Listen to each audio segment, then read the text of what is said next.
오늘 말씀의 제목은 우연은 없다, 그런 말씀의 제목입니다. 하나님은 우주 만물을 창조하신 하나님이십니다. 창조하셨을 뿐만 아니라 그 우주 만물을 지금도 통치하고 계시는 하나님이시죠. 창조에 놓으시고 그냥 떠나가신 것이 아니고 지금도 그 우주 만물을 통치하고 계십니다. 그래서 성경은 참새 한 마리도 하나님의 허락하심 없이는 떨어지지 않는다.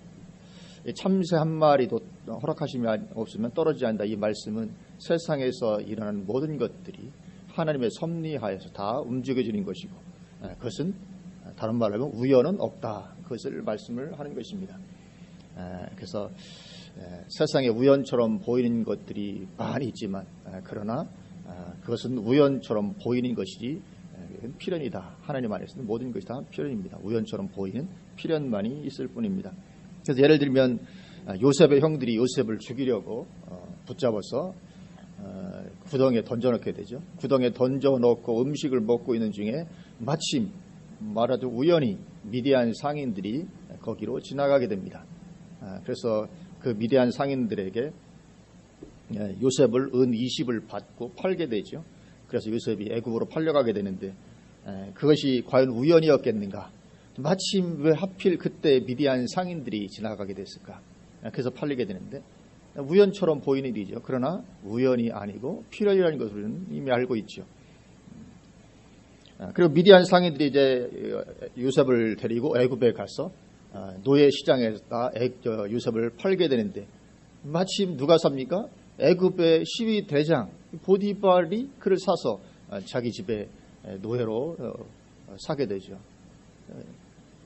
다른 많은 사람들에게 팔려갈 수 있었는데 보디발의 사이가 우연이겠는가? 물론 우연히 보디발의 집에 팔려간 거죠. 어떻게 보면. 그러나 그래서 하나님 안에서 필연이었던 것을 우리가 보게 됩니다. 우연처럼 보이는 필연만이 있을 뿐인 거죠. 또 에스더서에 보면 하만이 모르드게를 미워해서 죽이려고 50규빗이나 되는 장대를 세워놓고 내일 저기에 모르드게를 달자 이랬죠. 50규빗이면 한 규빗이 손가락 끝에부터 이 팔꿈치까지니까 한 50cm 되거든요. 그러니까 50규빗이면 25m입니다. 25m면 대단히 높은. 그러니까 아마 그 도시 어디에서 봐도 보일 만한 하여튼 그런 거죠. 큰 장대를 세우고 거기에 모르드게를 달려고 하는 그날 밤, 마침 그 다음 날 달려오는데 그 전날 밤에 왕인 아하스웨로 왕이 그날따라 잠이 오지 않아서 역대 일기를 가져다가 읽는 중에 모르드게가 나라를 위해서 큰 공을 세웠는데 상을 주지 않고 지나간 것을 알게 됩니다. 그런데 또 그것이 과연 우연이었겠는가? 우연히 그날따라 잠이 안 오고 그날따라서 역대 일기를 읽게 됐는데, 우연처럼 보이지만 하나님 안에서 필연이죠. 우연처럼 보이는 필연입니다. 또 그런 것이 많이 나오죠. 또 사울 같은 경우도 사울의 아버지 기스, 사울의 아버지 이름이 기스죠. 기스가 기르던 나귀들이 도망을 치게 됩니다. 그래서 이 암나귀들이 도망을 쳐서 이제 아버지의 나귀니까 사울이 종을 데리고 그 나귀를 찾으러 다니죠. 못 찾습니다. 나귀를 찾으러 다니다 결국은 누구를 만나게 됩니까? 사무엘을 만나게 되죠. 사무엘을 만났는데 그 사무엘이 그 사울에게 왕으로 기름을 붓게 되죠. 기름을 붓게 되고 그리고 성령의 충만함을 사울이 받게 되는데, 이 기스의 나귀들이 도망친 것이 우연이었겠는가? 물론 우연처럼 보이죠. 그러나 그것은 하나님 안에서의 필연입니다. 나귀가 도망치게 되었고, 그래서 사무엘을 만나게 됐고, 하나님께서 사무엘에게 사울 내가 보냈으니 기름을 부으라. 그래서 왕으로 기름 부음 받고 성령 충만함 받고 결국은 이스라엘의 초대 왕이 되게 됩니다. 이처럼 우연처럼 보이는 많은 일들이 하나님 안에서 우연은 없다는 거죠. 참새 한 마리 떨어지는 것도 하나님 허락하심이 없이 떨어지지 않는다. 그것은 아무리 사소한 일이다 할지라도, 내가 살아가는 삶의 환경에서 이루어지는 아무리 사소한 그런 것이라 할지라도 우연은 없다. 그것입니다. 하나님께서 작은 사소한 것까지 다 통치하고 계신다. 그런 믿음이 우리에게 필요한 줄로 믿습니다. 나에게 다가온 것, 나에게 일어난 것들, 아무리 사소한 것이라 할지라도 하나님은 다 통치하신다. 우리 머리털까지도 세시고 참새 한 마리도 허락하시면 떨어지지 않고. 그래서 세상에 우연은 없다. 하나님 안에서. 그래서 또 한편으로 이렇게 하나님 안에서 그 우연이 없다는 것은 우리 그리스도인에게 또 모든 것이 합력하여 선을 이룰 수 있는 또 근거도 되게 됩니다.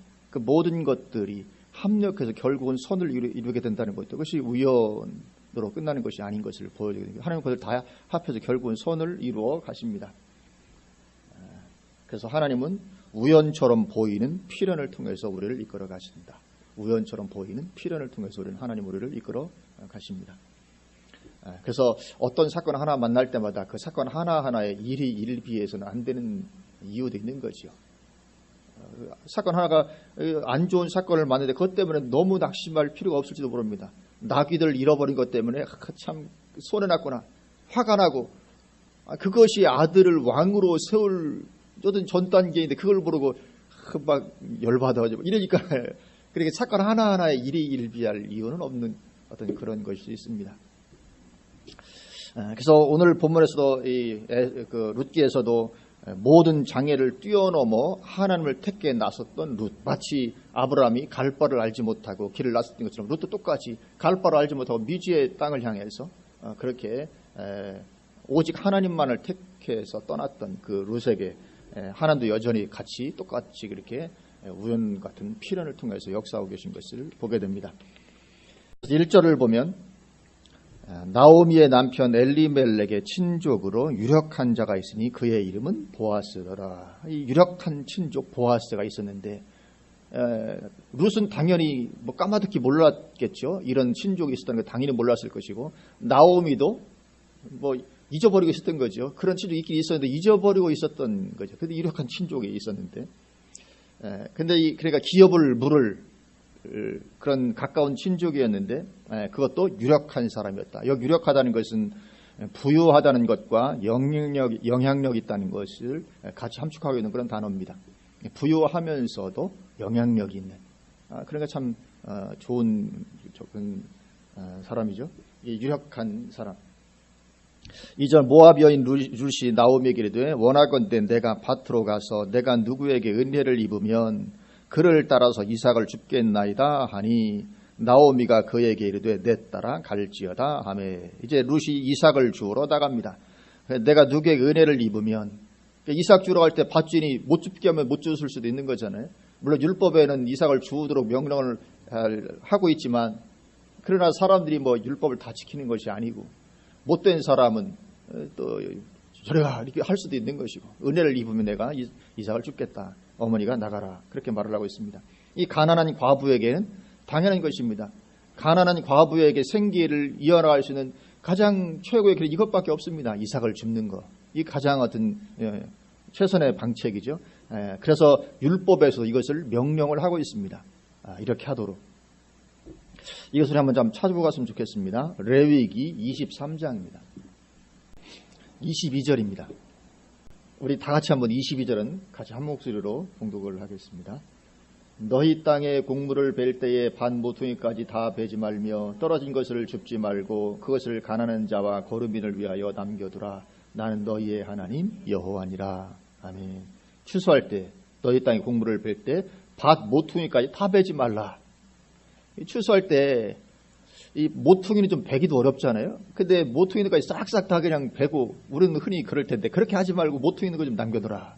모퉁이까지 다 베지 말며 또 떨어진 것을 줍지 말고, 곡물을 베다 보면 땅에 떨어진 거 있을 건데 우리는 그까지 싹 줍는데 싹싹 줍지 말고 좀 내버려둬라. 그 가난한 자와 거르민들을 위해서 그들이 먹을 수 있도록 내버려두라. 그러면서 나는 너희의 하나님 여호와니라. 결국 하나님의 이름으로 엄중한 명령을 하고 계시는 것이거든요. 나는 너희 하나님, 하나님의 이름으로 명하실 정도로 이것이 큰 어떤 것인 거죠. 하나님 그만큼 세상에서 가난하고 힘들고 어렵게 사는 사람들을 생각해 주시는 긍휼과 자비의 하나님이십니다. 그래서 내 이름을 걸고 말하는데 그렇게 추수할 때 가난한 자를 배려해서 다 거두지 마라. 근데 이 하나님은 오늘날 똑같은 하나님이시거든요. 그래서 오늘날도 우리 그리스도인들에게도 이런 자세가 필요합니다. 물론 이런 식으로 살면 비웃을지도 모릅니다. 우리 농사는 아니다. 이게 모든 것이 다 통용이 되잖아요. 우리가 뭐 일하면서 좀 대충 좀 남겨두고, 대충 덜거두고, 싹싹 아주 알뜰히 이렇게 챙기지 않고, 우리는 지금 다 자기 걸 완전히 챙겨야 이게 제대로 된 삶이라고 생각을 하는데, 그렇지 않고 좀 남겨두고, 배려하고, 그냥 대강, 그냥 어느 정도만 하고, 이렇게 하면 사람들이 좀 비난하고 비웃을지도 모릅니다. 근데 하나님 그렇게 하라. 가난한 자들을 위해서, 거르민들을 위해서. 그래서 우리 그리스도인에게 회복되어야 될 아주 중요한 어떤 그런 항목 중에 하나입니다. 싹싹 다 거두지 마시기를 주님의 이름으로 축원을 드립니다. 싹싹 다 거두지 말고 그냥 남겨두고 대강만 취하면 되고, 그냥 이렇게 모든 것들 좀 좋지 않은 것들 남겨두라.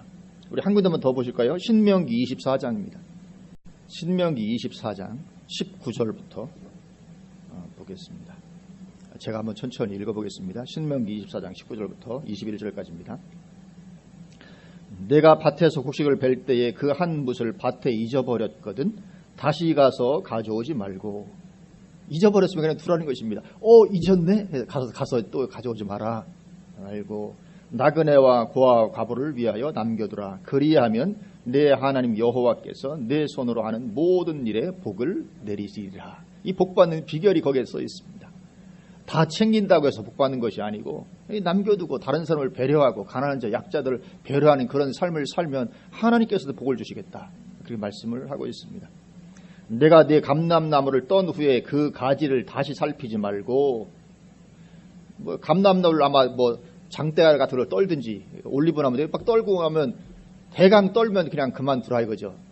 어디도 더 남은 거 없나 살펴가지고 완전히 떨지 말고 대강 떨고 다시 살피지 말고 그 남은 것은 객과 고아와 가부를 위하여 남겨두며, 내가 내 포도원에 포도를 딴 후에 그 남은 것은 다시 따지 말고 객과 고아와 가부를 위하여 남겨두라. 포도도 보면 포도 과수원을 늦가을에 가을에 가보시면 아시겠지만 거기에 성하지 않은 포도들이 많이 달려 있거든요. 그런 것들을 그냥 내버려 두라는 거죠. 가난한 자들이 와서 먹을 수 있도록. 이런 자세가 우리나라도 보면 무슨 과일나무, 감나무 같은 거 까치 먹으라고 몇 개는 남겨두면서도 가난한 사람 먹으라고 남겨두는 법은 없더라고요. 아니 까치는 남겨두지 않아도 자기가 하나님께 기르기 때문에 다 알아서 먹을 거 찾아서 다 살아갑니다. 근데 까치 먹으라고 몇 개는 남겨두면서 가난한 사람들을 위한 배려로 이런 것은 우리나라도 없는데, 그러니까 이스라엘의 어떤 이것이 기준이 얼마나 참 위대하고 훌륭한가는 것을 보게 됩니다. 그래서 오늘날 이 그리스도인들에게 이런 자세 회복이 필요하죠. 그래서 이 거창한 비전도 좋지만 거창한 비전만 품을 것이 아니라 삶의 환경, 삶의 자리에서 이런 삶의 자세를 가지고 살아가는 것이 훨씬 더 중요한 거죠. 이런 삶의 어떤 자세와 더불어서 거창한 비전도 같이 가야 이것이 되는 것이지, 거창한 비전은 품고 있는데 삶에서 이런 자세가 없는 경우가 너무나도 허다하게 있는, 이 대단히 잘못된 것이죠. 그래서 우리에게 이런 자세가 필요한 줄로 믿습니다. 다른 사람을 배려하고 약자를 배려하고 도와주고 이기심에 사로잡혀서 모든 것을 내가 다 취하려고 하는 것에서 벗어나서 같이 누리고자 하는 이런 삶의 자세 회복이 우리에게 필요한 줄로 믿습니다. 그래서 룻이 그렇게 이삭을 주우러 나갑니다. 율법의 규례를 따라서 이삭을 주우러 나갑니다. 3절을 보면 룻이 가서 베는 자를 따라 밭에서 이삭을 줍는데 우연히 엘리멜렉의 친족 보아스에게 속한 밭이 이르렀더라. 이게 우연히 이르렀다고 나오고 있습니다. 그래도 이것이 우연이겠는가 하는 거죠. 하나님 안에서의 필연입니다. 하나님의 날개 아래 하나님 안에 보호를 받으러 온, 오직 하나님 한 분만을 바라보고 온 그 룻을 하나님께서 보호하시고 그에게 복 주시기 위한 어떤 하나님의 필연인 거죠. 룻에게는 우연이었지만 하나님의 필연이고 역사하고 있는 것을 보게 됩니다. 잠언 16장 9절은 사람이 마음으로 자기의 길을 계획할지라도 그의 걸음을 인도하시는 이는 여호와시니라. 그렇게 말씀하고 있습니다. 내 계획들만 되어지지 않고 때로는 내 계획보다 훨씬 더 좋은 것을 하나님께서 이끌어 주시고 그렇게 하신다. 물론 이럴 때 우리가 결정론이라는 것을 주의해야 합니다. 우연은 없고 모든 것이 필연이다 그러니까 그럼 결정론으로 빠져버립니다. 그럼 모든 것이 다 결정되어 있다는 말인가? 그래서 내가 완전히 손을 놓아버리는, 그러나 그것은 오류인 거죠. 그래서 모든 것을 숙명으로 받아들이는 결정론은 잘못입니다. 그래서 이런 우연들, 필연으로 가는 이 우연들 속에서 내가 어떻게 하느냐는 대단히 중요합니다. 결정론은 숙명론에 빠져서 그냥 손을 놓고 있으면 이 룻도 우연히 엘리멜렉이 하나님의 어떤 인도하심과 필요한 가운데 보아스의 밭에 이르렀지만 그러나 여기에서 룻이 어떻게 하느냐는 대단히 중요한 거죠. 숙명론에 빠져서 그냥 있는 것은 대단히 옳지 못한 것입니다. 결정론은 우리가 주의를 해야 되는 거죠. 그렇기 때문에 하나님께서 상벌을 내리실 수가 있는 거죠. 너 어떻게 했느냐. 거기에 따라서 상을 줄 수도 있고 벌을 줄 수 있는. 결정론에 빠지는 것이 대단한 이건 잘못인 거죠. 룻의 경우에는 자세가 대단히 훌륭했습니다. 하나님께서 이렇게 인도해 가실 때 자세가 대단히 훌륭했고 복을 받을 만한 그런 삶의 자세를 가지고 있었죠. 쭉 읽어보면 마침 보아스가 베들레헴에서부터 와서 베는 자들에게 이르되 여호와께서 너희와 함께 하시기를 원하노라 하니 그들이 대답하되 여호와께서 당신에게 복 주시기를 원하나이다 하니라. 아마 이것은 제가 볼 때 인사말 같아요. 아랍 사람들 인사를 그러죠. 뭐 압살롬 알라이쿰 항상 그 알라 이름으로 인사하고 그 알라가 이런 것처럼 아마 이것도 그냥 인사말 같이 보여집니다. 보아스가 베는 자들을 거느린 사환에게 이르되 이는 누구의 소녀냐 하니 베는 자를 거느린 사환이 대답하여 이르되 이는 나오미와 함께 모압 지방에서 돌아온 모압 소녀인데 그의 말이 나로 베는 자를 따라 단 사이에서 이삭을 죽게 하소서 하였고 아침부터 와서는 잠시 집에서 쉰 외에 지금까지 계속하는 중이니이다. 아주 성실하게 하고 있는 것을 보게 됩니다. 이삭을 주러 가서도 그냥 대강 할 수도 있는 것인데 성실하게 이렇게 하고 있습니다. 그리고 또 11절을 보면 보아스가 그에게 대답하여 이르되 내 남편이 죽은 후로 내가 시어머니에게 행한 모든 것과 내 부모와 곡을 떠나 전에 알지 못하던 백성에게 오러온 일이 내게 분명히 알려졌느니라. 이 소문이 이미 다 퍼졌죠. 룻이 참 현숙한 여인이고 하여튼 이 좋은 소문들이 이렇게 퍼져 있던 것을 보게 됩니다. 그러니까 이 보아스도 이미 룻에 대해서 좋은 마음을 가지고 있었던 거죠. 그런 부모, 시부모에게 그렇게 잘했고 떠나고 같은 이런 모든 것들이 이미 소문이 퍼져 있는. 그래서 이 신앙의 자세가 중요한 거죠. 그래야 그 우연이 복이 되는 것입니다. 하나님께서 우리를 우연을 통해서 인도해 가실 때 그 우연이 복이 되려면 나에게 있던 이런 신앙의 자세가 있어야 이것이 우연히 복이 될 수가 있는 것입니다. 그것은 요셉의 경우에도 마찬가지였죠. 요셉의 경우에도 하나님 그런 우연들을 통해서 이끌어 가실 때 예를 들면 뭐 요셉이 보디발의 집에 가고 또 마침 또 보디발의 아내가 또 그런 아내였고 그래서 이렇게 그런 일련의 과정 가운데 요셉이 신앙의 자세가 좋았으니까 되어 있으니까 그런 우연들이 결국은 복으로 연결이 됐던 거죠. 그래서 이 신앙의 자세가 대단히 중요한 것인 것을 보게 됩니다. 그래서 룻도 이 보아스의 호의를 받게 되죠. 만약에 룻의 자세가 좀 안 좋은 자세였다면 어쩌면 이 보아스가 호의를 베풀지 않았을 가능성도 있겠죠. 이 보아스가 보아스의 호의를 받게 됩니다. 이미 하나님의 역사는 시작이 된 거죠. 8절 보아스가 룻에게 이르되 내 딸아 들으라 이삭을 주우러 다른 밭으로 가지 말며 여기서 떠나지 말고 나의 소녀들과 함께 있으라. 이미 하나님의 역사가 시작됐고 하나님께서 보아스의 마음도 움직이셨고 그래서 이제 보아스의 마음 가운데 최대한 룻을 배려해서 정말 풍성함을 누릴 수 있도록 도와줘야 되겠다. 그런 마음이 이미 가득하게 됐던 것을 보게 됩니다. 10절 룻이 엎드려 얼굴을 땅에 대고 절하며 그에게 이르되 나는 이방 여인이거늘 당신이 어찌하여 내게 은혜를 베푸시며 나를 돌보시나이까 하니 그에게 이르되 나는 이방 여인이거늘 여기서 이제 좀 헷갈리는 문제가 등장을 하죠. 이방 여인. 율법은 이방 여인과의 결혼을 금하고 있습니다. 근데 보아스가 룻과 결혼을 하게 되죠. 그러면 이 보아스가 룻과 결혼한 것은 율법을 어긴 것인가? 왜냐하면 율법에서는 이방 여인과의 결혼을 금하고 있는데 그런데 여기서는 아름답게 묘사가 되고 있죠. 보아스와 룻의 결혼이 도대체 어떻게 된 것인가? 율법에는 금하고 있는데 왜 아름다운 결혼으로 그렇게 성경도 묘사를 하고 있는가? 결국 이것은 율법을 어긴 것이 아닙니다. 왜냐하면 하나님께는 인종의 차이는 아무런 관계가 없습니다. 인종의 차이 아무런 관계 없습니다. 하나님께서 이스라엘 백성들에게 너희들이 가나안 땅에 들어가거든 가나안 민족들을 다 죽이라 그렇게 말씀하셨는데 그것은 인종적 차이 때문에 죽이라고 하신 것이 아니죠. 왜냐하면 그들이 우상 숭배를 심하게 하는 그런 민족들이기 때문에 이스라엘에 들어가서 이방 그 이방신을 섬기는 풍습에 영향을 받을까 해서 그들을 다 죽이라 그렇게 말씀을 하셨던 것입니다. 그러나 이 룻은 어떻습니까? 룻은 혈통적으로는 이방인이었지만 이미 개종해서 하나님의 백성이 된 사람입니다. 그러면 이제 하나님 보시기에 이방인이 아닌 것이죠. 하나님은 혈통적으로도 이스라엘이 아니니까 이방인이다. 이스라엘이니까 너 이방인 아니다. 그렇게 보시는 하나님이 아니시라는 거죠.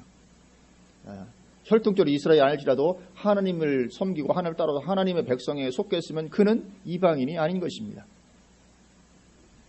그래서 이 혈통이 중요한 것이 아니라 영적인 측면이 중요한 것이죠. 이것은 그래서 기생 라합도 역시 마찬가지입니다. 가나안 민족들을 다 죽이라고 하시지만 기생 라합도 가나안 종족 사람이거든요. 그렇지만 그것도 역시 메시아의 족보에 들어가는 그 결혼을 해서, 왜냐하면 그도 역시 하나님을 섬기는 하나님의 백성으로 돌아왔기 때문에 역시 그도 이제는 이방인이 아닌 것입니다. 그래서 하나님의 백성 품에 들어온 이방인에 대해서 하나님 더 이상 이방인 취급을 안 하시는데 이스라엘만 그것을 잘 모르고 혈통적인 우월성을 내세웠던 그런 오류에 빠졌던 것이죠. 12절 여호와께서 내가 행한 일에 보답하시기를 원하며 이스라엘의 하나님 여호와께서 그의 날개 아래 보호를 받으러 온 내게 온전한 상 주시기를 원하노라 하는지라. 아멘. 이 룻이 모압에서 가나안으로 온 것은 하나님의 날개 아래 보호를 받으러 온 것이었다. 그렇게 말씀을 하고 있습니다. 하나님의 날개 아래 보호를 받으러 온. 그래서 이 그리스도인은 하나님의 날개 아래 보호를 받는 사람입니다. 우리는 하나님의 날개 아래 보호를 받는 사람이고 그렇기에 거기에는 완전한 안전이 있는 거죠. 그래서 우리가 하나님의 날개 아래 사는 복된 삶을 누려야 될 줄로 믿습니다. 그런데 이스라엘은 그것을 거부했습니다. 그래서 예수님은 마태복음 23장 37절에서 그 이스라엘 향해서 예루살렘아 예루살렘아 선지자들을 죽이고 내게 파송된 자들을 돌로 치는 자여 암탉이 그 새끼를 날개 아래에 모음같이 내가 내 자녀를 모으려 한 일이 몇 번이더냐. 그러나 너희가 원하지 아니하였도다. 하나님께서 날개 아래 이스라엘을 그렇게 보호하려고 하셨는데 근데 이스라엘은 자꾸만 그 날개를 떠나가려고 했다는 거예요. 떠나고 결국은 하나님께서 이제 내려놓으시는 자리에 이르기까지 되었던 것이죠. 그래서 시편 17편 7절 8절을 보면 다윗도 기도를 하고 있는 것을 보게 됩니다. 시편 17편 7절 8절 주께 피하는 자들을 그 일어나 치는 자들에게서 오른손으로 구원하시는 주여 주의 기이한 사랑을 나타내소서. 나를 눈동자같이 지키시고 주의 날개 그늘 아래에 감추사. 다윗의 기도입니다. 주의 날개 그늘 아래에 나를 감추소서. 거기는 완전한 보호가 있고 주님께서 날개 아래 나를 감추고 있는데 감히 누가 그걸 건드리겠습니까? 힘없는 암탉도 자기 날개 아래 병아리들을 품고 있을 때 누가 그것을 병아리를 공격하려고 하면 어떻게 했습니까? 암탉이 자기 목숨을 걸고 달려들어서 싸우는 것이죠. 경험 안 해보셨죠? 암탉이 약한 것 같지만 얼마나 무서운지 모르면 시골에 살면 그런 경험들을 다 해봅니다. 닭이 쪼으려고 달려들면 겁나서 저도 닭이 무서워가지고 막 피해서 도망다닌 적도 있고 막 그랬는데 어릴 때. 하나님께서 그렇게 우리를 그 날개 아래에 보호하시려고 하신다. 그래서 우리 그리스도는 그 날개 아래에 피하러 온 사람들입니다. 그렇게 다윗은 기도하고 그 날개 아래 피했죠. 그래서 시편 57편 1절을 보면 역시 다윗의 시편인데 하나님이여 내게 은혜를 베푸소서 내게 은혜를 베푸소서 내 영혼이 주께로 피하되 주의 날개 그늘 아래에서 이 재앙들이 지나가기까지 피하리이다. 내가 주님의 날개 아래 피합니다. 다윗의 고백입니다. 그래서 룻이 지금 시어머니를 따라서 가나안 땅에 온 것 이것이 하나님의 날개 그늘 아래로 온 것이었다는 거죠. 그러니까 하나님의 날개 그늘 아래로 그렇게 피하여 왔고 물론 그렇게 이제 가나안 땅에 와서 룻을 보아스를 만나기 전까지는 어떻습니까? 전까지는 가난하고 외롭고 고통스럽고 미래를 알 수 없는 그러나 정말 참 처량한 그런 가운데 있었죠. 그런 가운데 지쳐 있었을 이 룻이 보아스를 통해서 그런 피난처를 발견하게 된 거죠. 하나님께서 날개 그늘로 우리를 품으시는데 그렇게 날개 그늘로 하나님께서 누구를 사용하십니까? 보아스를 사용하시는 거죠. 그래서 결국은 보아스는 하나님의 날개 그늘이 되는 겁니다. 룻에 대해서는. 그렇게 하나님께서 역사하신 거죠. 하나님은 우리를 그렇게 인도해 가시는 하나님이십니다. 그래서 우연처럼 보이는 피를 통해서 우리를 이끌어 가시고 그리고 하나님의 날개의 그늘 아래 우리를 보호하시고 그렇게 해서 다른 누군가를 쓰시기도 하시고 그런 일을 하나님께서 하십니다. 그렇기 때문에 우리는 먼저 내가 하나님의 날개 아래 거하는 경험을 우리가 누려야 될 줄로 믿습니다.